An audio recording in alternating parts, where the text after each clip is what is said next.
குருஜி என்னுடைய உடல், என்னுடைய மனம், என்னுடைய ஆரோக்கியம் இது எல்லாத்தையும் நான் நல்லா வச்சுக்கணும் அப்படின்னா நிறைய விஷயம் சொல்றாங்க.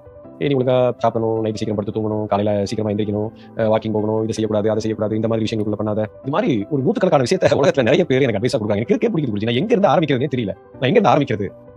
சார், முதல்ல ஒன்று புரிஞ்சுக்கோங்க. எந்த ஒரு விஷயத்த உங்களை பத்தி நீங்க நல்ல விஷயத்தை நீங்க செய்யணும், அது ஏன் அது நல்லபடியா நடக்கணும் அல்லது ஏன் இப்ப நடக்க மாட்டேங்குது அப்படிங்கிறதுலாம் ஒரே ஒரு காரணம் சார். ஃபர்ஸ்ட், நீங்க வாழ்க்கையில எல்லாருமே நமக்கு ஒரு விஷயம் ரொம்ப பிடிச்சிருந்ததுன்னா அதை நம்ம செஞ்சுக்கிட்டே இருப்போம். இதுதான் இயற்கை. கரெக்டா?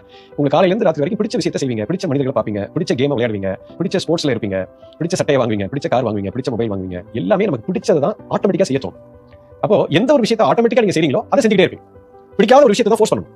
இப்போ முதல்ல உங்களோட பாடி, உங்களுடைய மைண்ட் இதெல்லாம் நம்ம ஆரோக்கியமா வச்சுக்கணும் அப்படிங்கிற உங்களுக்கு ஆசை இருக்கணும். ஃபர்ஸ்ட் இந்த ஆசை தீவிரமா இருக்கான்னு பாருங்க. அதுக்கப்புறம் உங்களை நீங்க நேசிக்கிறீங்களான்னு பாருங்க. You have to love yourself. இப்போ உங்களுக்கு சின்ன உதாரணம் சொல்றேன். இந்த கார் கிரேசி பீப்பிள் இல்ல பைக் பிரியர்களை பாத்தீங்கன்னா அவங்களுக்கு பைக்னா அப்படி ஒரு பேஷன் இருக்கும். அந்த வண்டியை டெய்லி தொடப்பாங்க, அப்படி வச்சுப்பாங்க.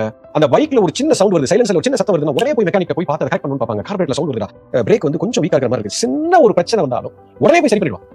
அதே இது இன்னொரு பக்கம் நிறைய பேர் இருப்பாங்க. அவங்களுக்கு பைக் மேல ரொம்ப பிரியமா இருக்காது, ரொம்ப அதெல்லாம் லவ் பண்ண மாட்டாங்க. நான் வந்து எனக்கு டெய்லி காலையில ஆஃபீஸ்க்கு போறேன், வீட்டுக்கு வரேன், அவ்வளவுதான். இதுக்கு மட்டும் தான் இந்த வாகனம் வந்து ஒரு யூட்டிலிட்டி வெஹிக்கிள். அதுக்கு மேல எனக்கு பெரிய ஆசையோ இதுவோ இல்ல. இப்போ இந்த மாதிரி மனிதர்கள் பாத்தீங்கன்னா அந்த பைக்கை பராமரிக்கிற விதமே வேற மாதிரி இருக்கும். அவங்களுக்கு வந்து நீங்க சொல்லி கொடுக்கணும் எல்லாத்தையும். அவங்களுக்கு ஒன்றும் தெரியாது, வண்டி நின்று போனா தான் ஒர்க் ஷாப்க்கே கொண்டு போவான். You understand? இதே தாங்க உடம்புக்கும். இப்போ இந்த உடம்புக்கு நான் இதெல்லாம் என்ன பண்ண சொல்றாங்க அப்படின்னு உங்களுக்கு வலிக்குது அப்படின்னா நீங்க உடம்ப நேசிக்கலன்னு அர்த்தம். உடம்பு மேல உங்களுக்கு பேஷன் இல்லைன்னு அர்த்தம். ஏன் சார், எவ்வளவு பெரிய ஒரு கேட்ஜெட் சார் இது. கடவுள் கொடுத்திருக்கிற வரம். இந்த உலகத்திலேயே த மோஸ்ட் இம்பார்ட்டன்ட் சொத்து, உங்களுக்கு மிகப்பெரிய கேட்ஜெட்டே இந்த உடம்பு தான்.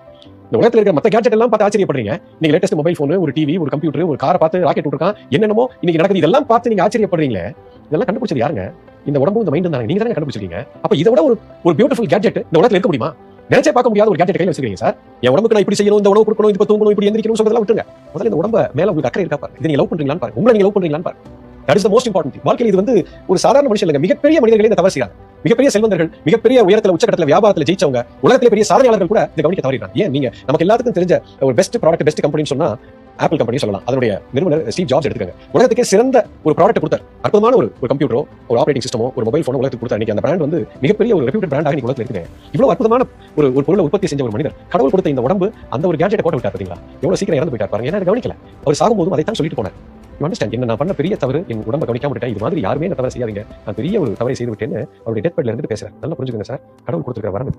இதுக்கு என்னெல்லாம் செய்யுது, நான் எங்க ஆரம்பிக்கிறதுங்கிறத கேட்கறதுக்கு முன்னாடி இதை நீங்க நேசிக்கிறீங்களான்னு இல்ல வெறித்தனமா காதலிங்க, நேசிங்க. இப்போ உடம்புல இருக்கிற அத்தனை பிரச்சனையும் தீந்துரும். அதுக்குண்டான வேலைகள்லாம் நீங்களே செய்ய ஆரம்பிச்சிருங்க. அதுக்கப்புறம் யாரும் உங்களுக்கு சொல்லிக் கொடுக்க தேவையில்லை. தேடி தேடி போவீங்க. சரி, இதுதாங்க சூட்சம். எப்போ இதை நேசிக்க தொடங்கிட்டீங்களோ ஆரோக்கியம் தானாக உங்களை தேடி வரும். புரிஞ்சுக்கணும்.